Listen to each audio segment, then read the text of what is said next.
This is Lab 10, the rodents.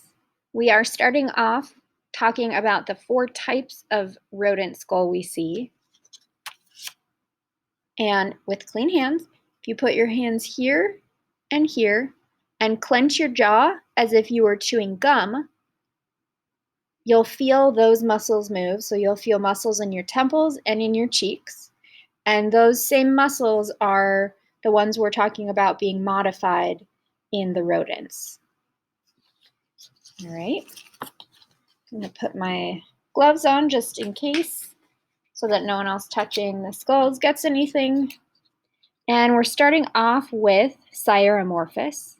And you won't see a large opening, a large foramen in the front of their skull. So it might be something small like that, but it's really, you can't see through it, which is what we're really looking for.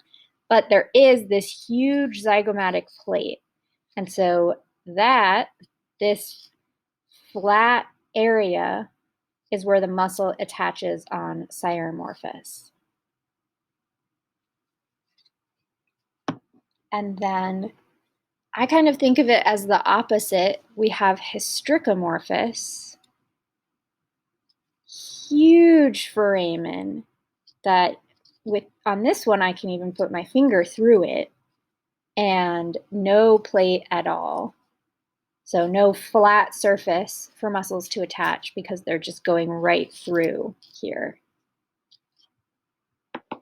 And then the myomorphous is sort of a combination of the first 2 you saw. They tend to be smaller specimens, so it might be a bit difficult for you to see, but there's a keyhole-shaped foramen, and if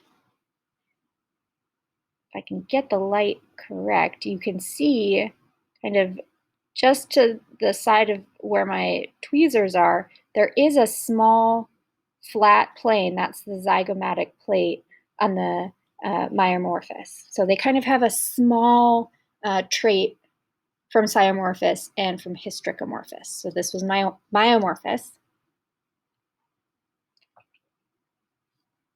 And then we have the protogomorphous, and there is a small opening, kind of rounded area here. So there's technically no zygomatic plate. The way I actually learn it is just the only living family with this kind of skull is the mountain beaver.